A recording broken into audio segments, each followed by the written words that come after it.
I'm Jessica. And I'm Aubrey. This is our Bcpp Portfolio presentation. Yeah, it is. So our target behavior for our BCPP is sharing toys, and our operational definition is sharing toys is defined as the learner giving the peer the toy within 10 seconds of being prompted. The learner will not engage in any maladaptive behaviors such as crying, falling to the floor, or grabbing toys from peer's hands for a 1 minute duration while the peer engages with the toy. Our recording methods. We will be using percentage of opportunities. Data will be taken. Yeah, we're gonna start that over. Okay. Data will be taken percentage of opportunities that the learner, when she's asked, "Can I have a turn?" hands the toy to the individual within 10 seconds of being asked, and does not present any maladaptive behaviors while the individual engages with the toy for 1 minute.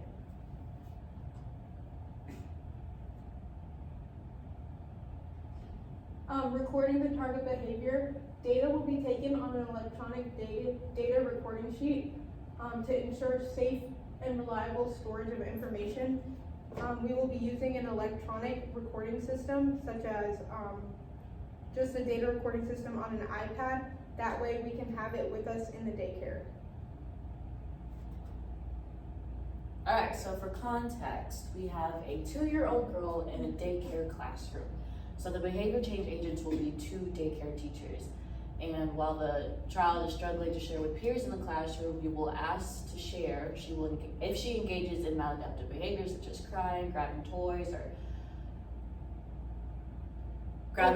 out of the peer's hands, or falling on the floor, the data will be taken during the class's free time.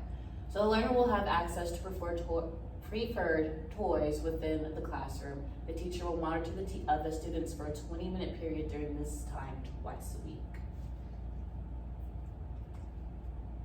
All right, our first procedure is positive reinforcement. Positive reinforcement is defined as the occurrence of a particular behavior followed by an immediate consequence that results in the strengthening of the behavior. The steps that are needed for this procedure are first identifying the target behavior, and then once the target behavior occurs, reinforcement immediately follows.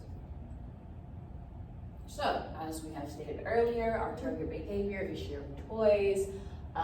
If our learner is giving the SD, the question, "Can I have a turn?" from a peer or from a teacher, when the target behavior occurs, our learner should give the peer or teacher the toy without presenting maladaptive behaviors, which we immediately follow with the "good job for sharing," or "I love sharing," or giving her claps, or even giving her a high five. Some limits, risks, and considerations of this procedure. Consideration would be that reinforcement should be given immediately after the behavior occurs. That way that the target associates the reinforcement with the behavior. And one risk is if positive reinforcement is used too frequently or for too long, the learner might not find the reinforcement to be rewarding, and the desired behavior could possibly decrease instead of increase. So we would recommend positive behavior because the immediacy of the reinforcement should encourage the behavior. That's words. We're going to restart that over. So we recommend positive behavior because the immediacy of the reinforcement will most likely make the target behavior occur more frequently. Our next procedure is shaping. Shaping is defined as the differential reinforcement of successive approximations of a target behavior until the person exhibits the target behavior. So for example, in our instance, sharing toys.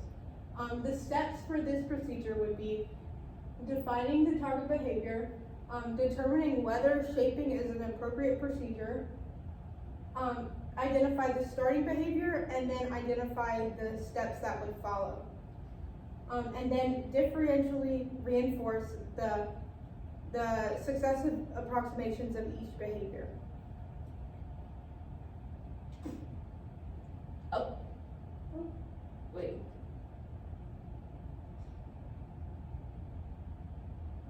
Okay, so, our slide for that one is missing, but how we would apply this procedure, so the daycare teachers would start off with, our first step would be, the learner would be presented with the SD, can I have a turn, and they would extend their hand. So the first step in that procedure would be extending their hand. Every time the learner extended their hand towards the peer, the daycare teachers would provide immediate verbal praise and positive reinforcement such as good job and high fives. After the learner has shown that behavior correctly on 2 consecutive times, the daycare teachers would implement the next step in the shaping process, which would be extending the hand with the toy and taking a step towards the peer. So if the learner just extended their hand but not stepped towards the peer, they would not receive the reinforcement. Once the learner has done this next step, in addition with the previous step 2 consecutive times, then we would move to our final step, which would be handing the toy to the peer. And with each step, immediate reinforcement would be provided. And with each step, the learner should be naturally reinforced by the previous step. So we would not implement this procedure because it is time consuming and can be misapplied. So other procedures will probably run first before we Yeah, and that kind of falls in with the risks and limits of our procedure is that it's very time consuming and our learner can become overly prompt dependent. Our final procedure is response effort manipulation, which is defined as procedure in which antecedents are manipulated to influence the target behavior, which may involve manipulating a discriminative stimulus, SD, or cues, establishing operations or response effort for the target behavior or alternative behaviors.